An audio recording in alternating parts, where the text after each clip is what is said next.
नमस्कार। आपने देखना शुरू कर दिया है खबरों की दीवार सीजीवाल और हम हैं भास्कर मिश्र।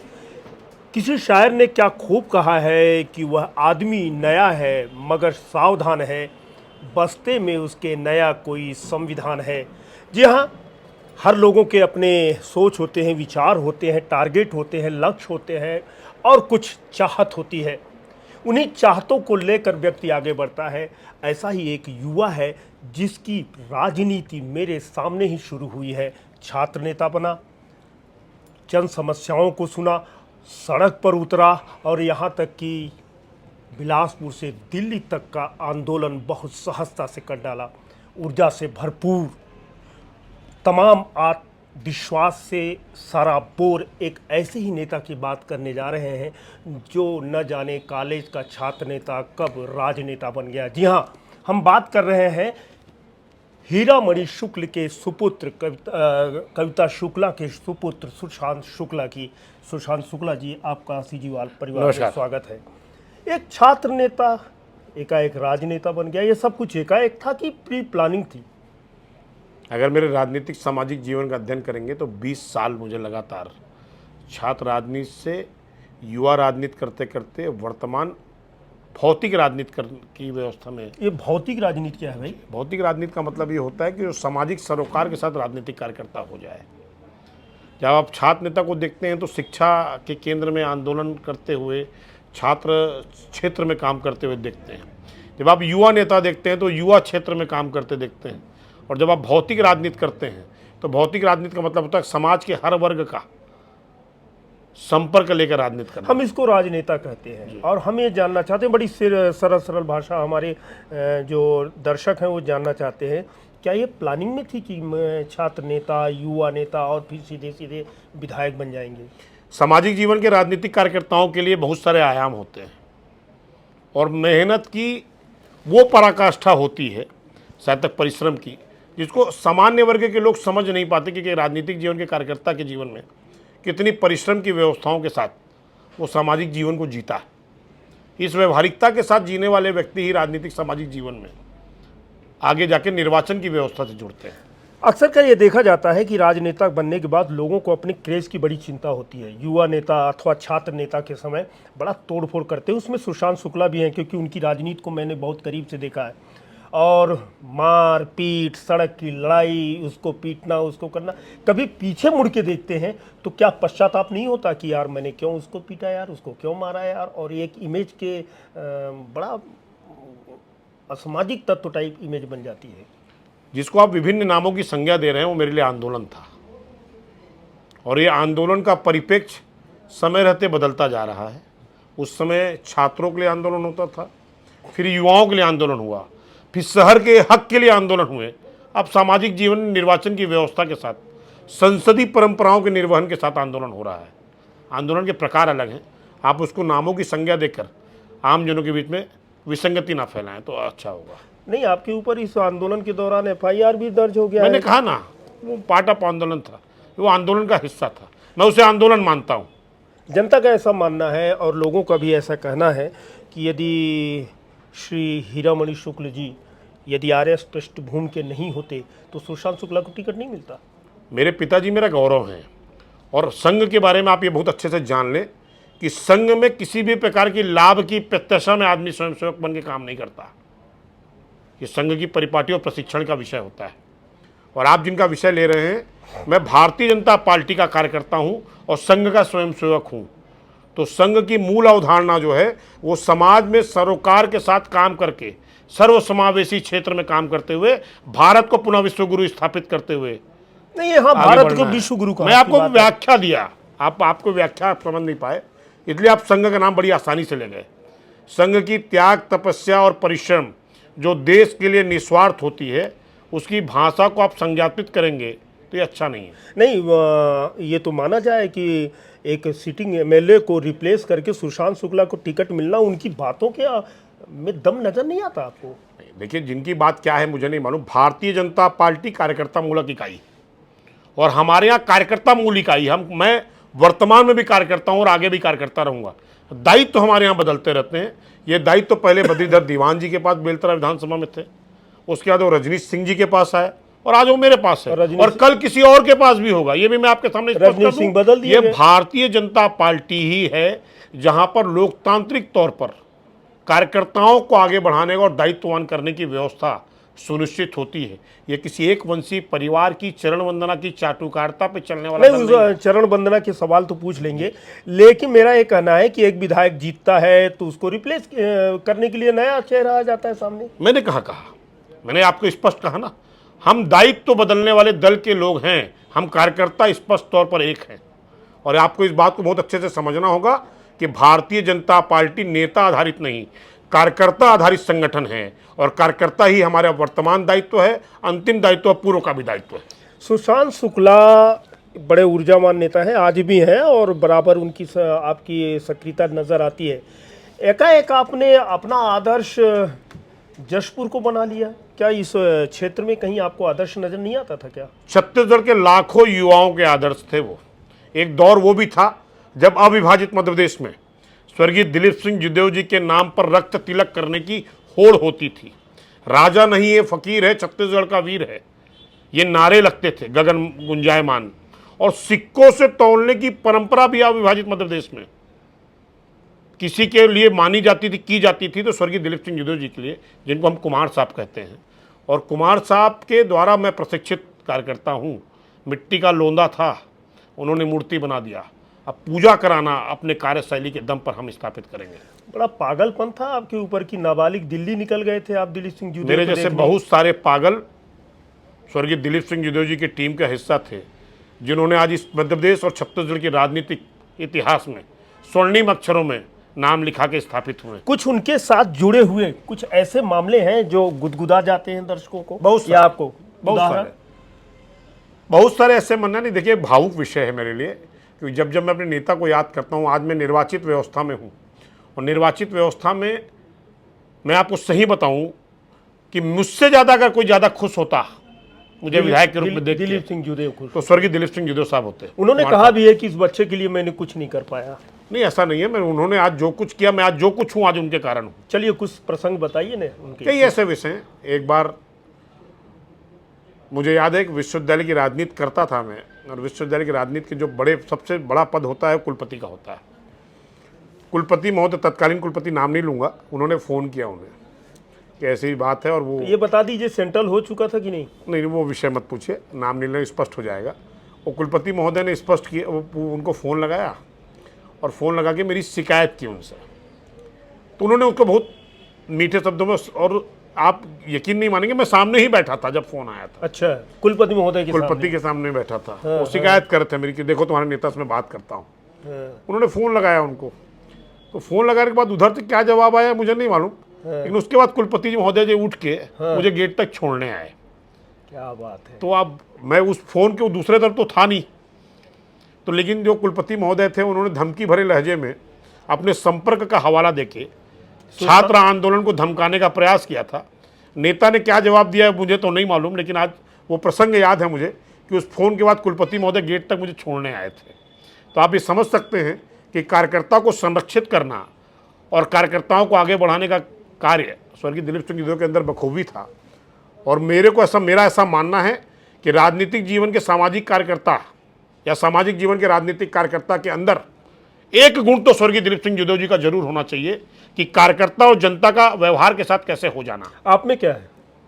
मैं सीख रहा हूँ, मैं तो उनके पैर की धूल नहीं हूँ, लेकिन उनको सीखने का, उनको अपने अंदर समाहित करने का प्रयास करता रहता हूँ। आपको मालूम है ये भी कहा जाता है कि चेला चीनी हो गया और गुड़ रह गया, यानी प्रबल प्रताप सिंह आपने जो बोला कि गुरु चेला हो गया, हाँ, और चेला शक्कर हो नहीं, गया, चेला चीनी हो गया, ऐसा नहीं है। प्रबल प्रताप सिंह चुनाव हार गए और सुशांत शुक्ला जीत गए। देखिए, निर्वाचन की व्यवस्था में हार जीत लगी रहती है।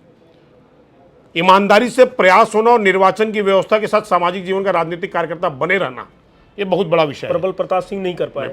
मैं पूरी बात आपने नहीं की, आपने टोका। प्रबल प्रताप सिंह जी, संयोगिता सिंह जूदेव जी, ये दोनों मेरे परिवार के अग्रज हैं। मैं उसको अपना परिवार मानता हूँ। और परिवार के साथ जो सबसे बड़ा विषय ये है कि वो ईमानदारी से मेहनत कर रहे हैं, क्योंकि मूल रूप से अगर आप देखें तो दोनों अपने मूल क्षेत्र में नहीं हैं। अपने मूल क्षेत्र से 300-300 किलोमीटर दूर जाकर चुनाव लड़ना, ये अपने आप में प्रतिबद्धता को दिखाता है उस परिवार की। कि सामाजिक जीवन के राजनीतिक कार्यकर्ता के रूप में परिवार कैसे काम कर रहा है, ये स्पष्ट करता है। क्योंकि उनका क्षेत्र आरक्षित क्षेत्र है और अपने क्षेत्र, मूल क्षेत्र जशपुर नगर से 200 किलोमीटर दूर या 300 किलोमीटर दूर तक वो चुनाव नहीं लड़ सकते, क्योंकि वो पूरा क्षेत्र आरक्षित। तो ये माना जाए कि दूसरे के क्षेत्र में जाके चुनाव नहीं दूसरे के लड़ना क्षेत्र में चाहिए। कैसे दिखते हैं? जुदेव परिवार या अन्य राजनीतिक परिवार, जिनमें से स्वर्गीय विद्याचरण शुक्ला जी, स्वर्गीय अजीत जोगी जी, स्वर्गीय नंद आपके बलीराम कश्यप जी, ये सब ऐसे मूर्धन्य नेता थे इस प्रदेश में जिनको क्षेत्र विशेष के कोई आवश्यकता नहीं थी। ये पूरे संपूर्ण प्रदेश के नेता होते थे। प्रबल प्रताप गलत फंस गए कोटा में। नहीं, गलत क्यों फंस गए? एक सामाजिक जीवन के राजनीतिक कार्यकर्ता और भारतीय जनता पार्टी के कार्यकर्ता के रूप में पार्टी ने जो आदेश दिया उसका उन्होंने पालन किया। निर्वाचन की व्यवस्था में हार जीत लगी रहती है। आपको याद दिलाता हूँ, धोती वाले नेता अटल बिहारी वाजपेयी भी चुनाव हारे हैं, इंदिरा गांधी जी भी हाँ, चुनाव कई बार हारी हारी हैं, है। और देश के बड़े बड़े मूर्धन्य नेता चुनाव हारे हैं।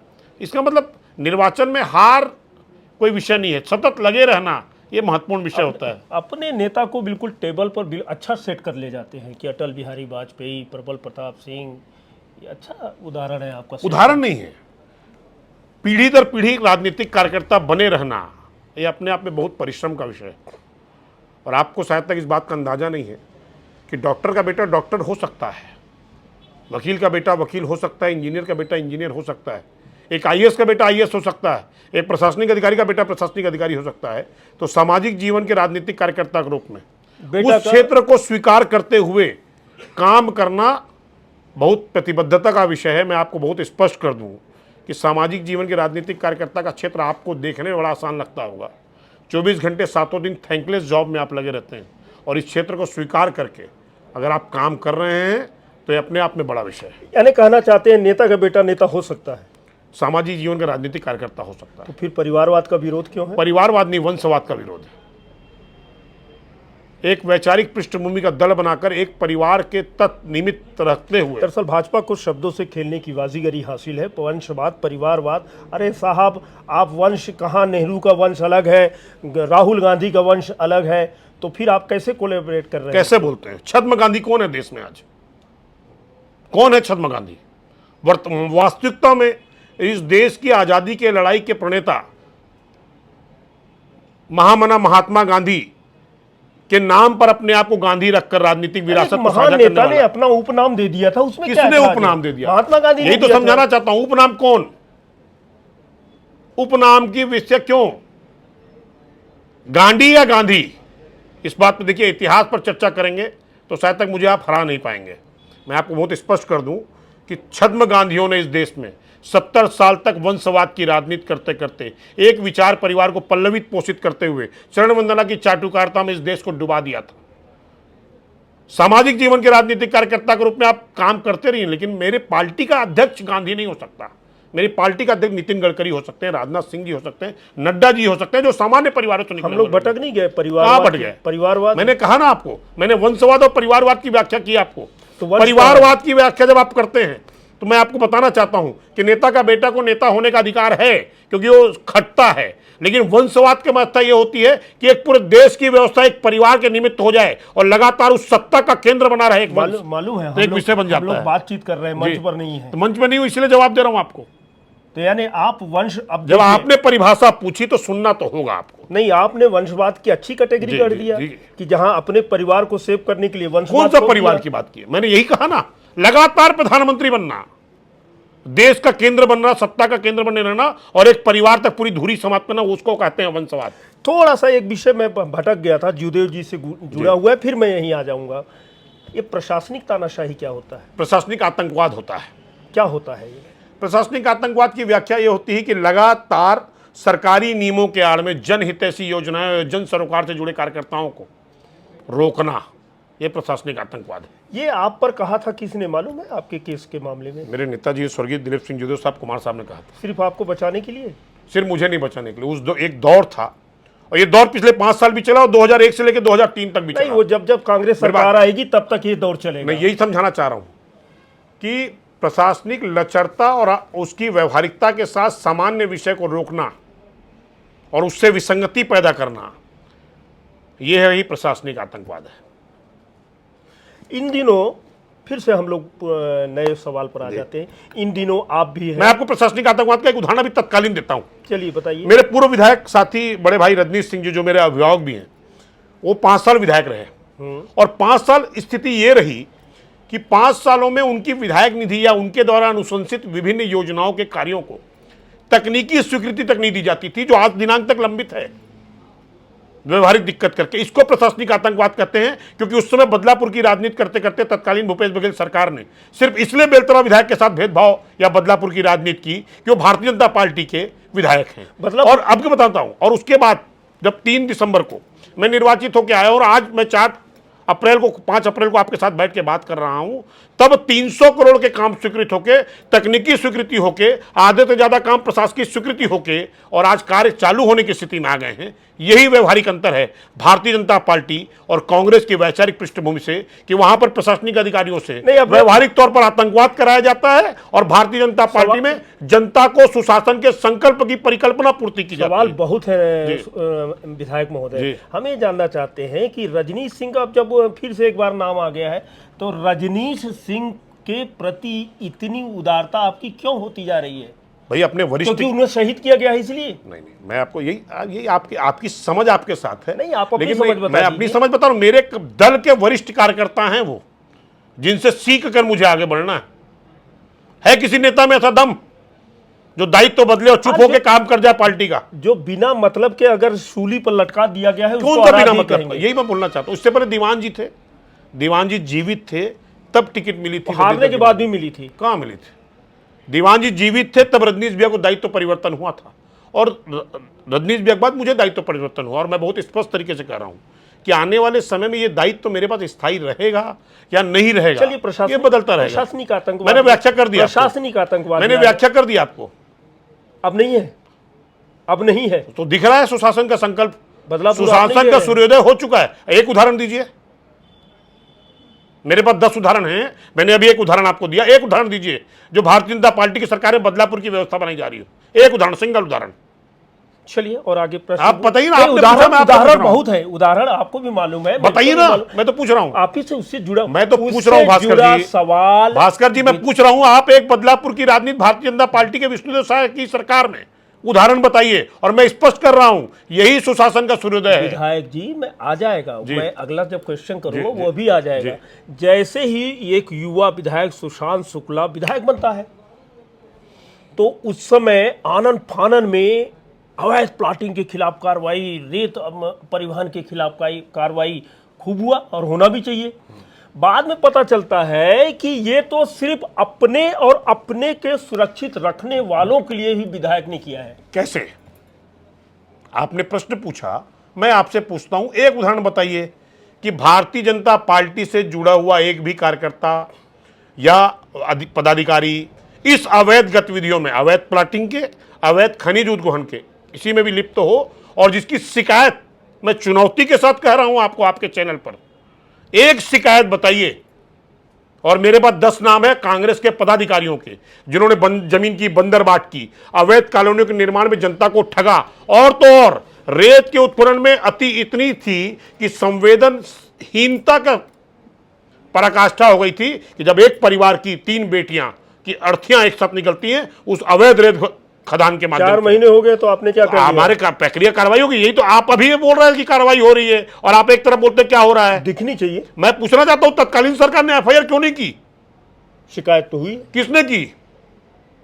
किसने की और क्यों नहीं एफआईआर हुई? मैं पूछना चाहता हूं। और आप अभी बोल रहे थे कि हमने खनिज रेत के अवैध परिवहन को रोकवा दिया है, तो आप अपनी बात में ही कायम रह जाएं। नहीं, अवैध परिवहन ठीक होना वो आपने सही किया, लेकिन अब आपके कैंडिडेट, आपके समर्थक चालू कौन? नाम पूछ रहा हूं, सामने कीजिए। आप 10 कांग्रेसियों का नाम आप बताओ ना। मैं तो नाम के, मैं यही बोलना चाहता हूं, नाम मैं क्यों लूं?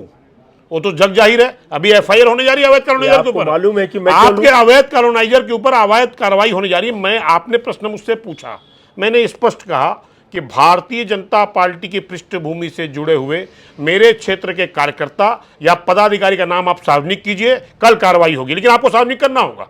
नहीं तो कांग्रेसियों का नाम लीजिए ना। तो कार्रवाई कर रहे हो, तो नाम दिख रहे हैं हाई कोर्ट में पेंडिंग है, जमीन के अवैध बंदरबाट में अवैध कॉलोनियों की सूची निकाल लीजिए, कौन कांग्रेसी कौन नहीं है पता कर लीजिए। ये आपको पता है और आगे चलते हैं। नहीं, मैं पहले तो प्रश्न पूछा, आपने जवाब नहीं दिया। ये सवाल ये भी आपको पता है, जो मुझे पता है वह भी आपको पता है। नहीं, मैं चाहता हूं आप देखिए, मैं भास्कर जी बहुत इस पर आपके एक बहुत प्रतिष्ठित समाचार चैनल पर चर्चा कर रहा हूं।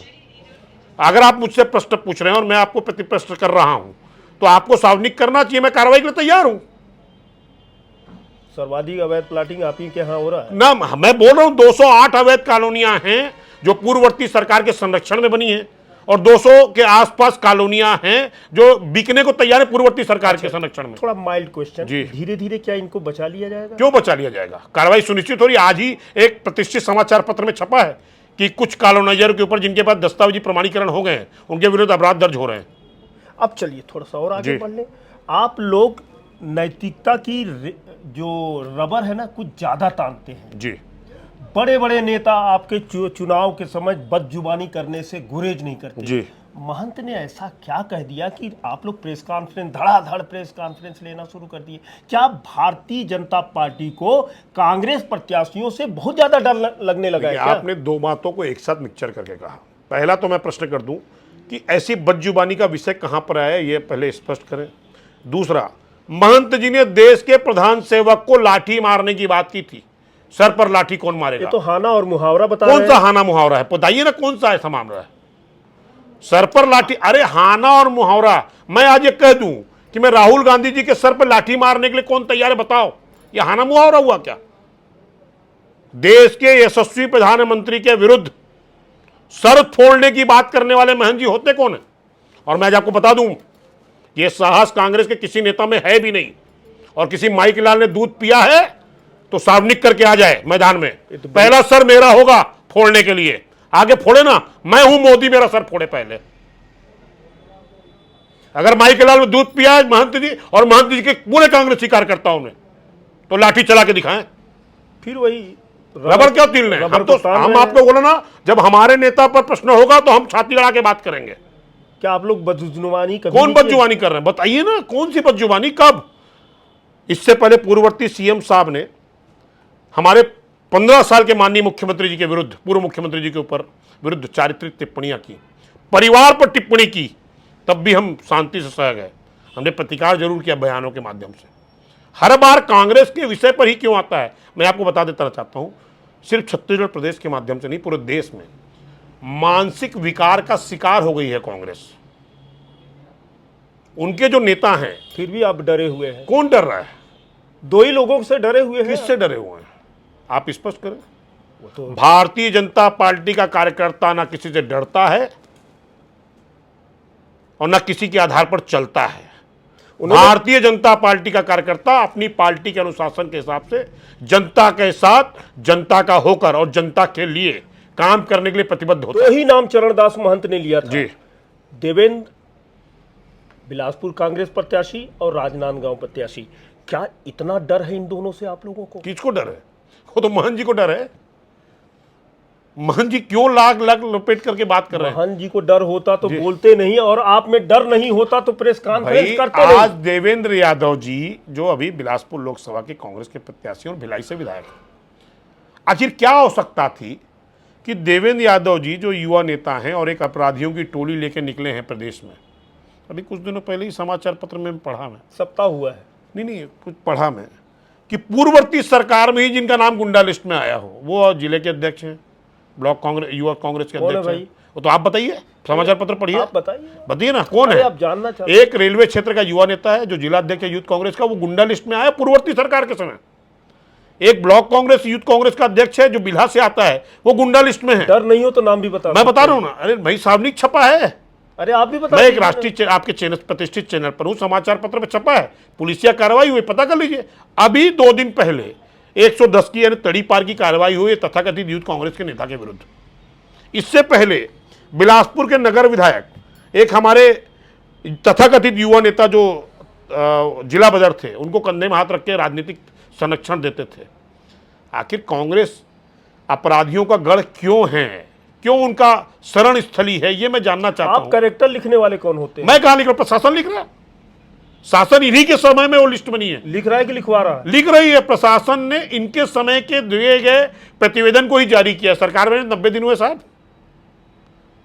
देवेंद्र यादव कैसे आपका बड़ा आप लोगों के बीच में फ्रस्ट्रेशन पैदा कर दिया? कौन कर दिया? युवाओं, आपराधिक युवाओं की एक टोली लेकर निकला हुआ यूथ कांग्रेस का पूर्व नेता जो वर्तमान में विधायक है, वो बिलासपुर को डराने आया है लठैती से। सुशांत से डर जाए? सुशांत के सामने वो क्या टिक पाएगा? यही तो बोलना है, यही तो बोल रहा हूं कि हार निश्चित है कि महादेव ऐप के माध्यम से छत्तीसगढ़ को ठगने वाले लोग ये भूल गए कि वो महादेव के श्राप का शिकार हो चुके हैं और छत्तीसगढ़ में बिलासपुर लोकसभा सहित पूरे छत्तीसगढ़ से महादेव का श्राप और कांग्रेस और देवेंद्र यादव जी साफ। ये नोट कर लीजिए, फिर से रिपीट कर लीजिए, बड़ा जोरदार स्लोगन दिए हैं। मैंने कह दिया, एक बार कह दिया, एक बार। महादेव का श्राप, छत्तीसगढ़ से कांग्रेस और बिलासपुर लोकसभा से देवेंद्र यादव साफ। एक म्यान में दो तलवार नहीं रह सकती, इसका अर्थ है कि या तो सुशांत शुक्ला रहे या अथवा देवेंद्र यादव। यहाँ पर देवेंद्र यादव जी से मेरी तुलना और मेरी तुलना देवेंद्र यादव जी से नहीं होनी चाहिए, क्योंकि दोनों ओजस्वी है ना। बात ओजस्वी और तेजस्विता की नहीं है। नहीं, मैं अपराध की बात नहीं वैचारिक कर रहा हूं। पृष्ठभूमि क्या है? एक भ्रष्टाचार के विश्व कीर्तिमान स्थापित करने वाले नेता, पूर्व मुख्यमंत्री ठगेश बघेल जी के नेतृत्व में प्रशिक्षित होने वाला कार्यकर्ता है। और मैं भारतीय जनता पार्टी की रीति नीति सिद्धांतों से प्रशिक्षित आरोप सिद्ध नहीं हुआ, माननीय न्यायालय में है। आरोप सिद्ध तो आरोप नहीं हुआ। सिद्धता की बात क्या है? आप तो अपराधी जनता ने बोल दिए। जनादेश दे दिया, यही आरोप सिद्ध बहुत है। छत्तीसगढ़ की जनता ने भ्रष्टाचार के विश्व कीर्तिमान में शराब घोटाला, चावल घोटाला, कोयला घोटाला, सीमेंट घोटाला, जमीन घोटाला और ऐसे तमाम घोटालों पर जनता ने जनादेश दे दिया। और जनता के न्यायालय से बड़ा कोई न्यायालय नहीं होता। कितनी सीट पा रहे हैं? 11 की 11। बड़ा कॉन्फिडेंस है। कॉन्फिडेंस है कि भारतीय जनता पार्टी का कार्यकर्ता हूं।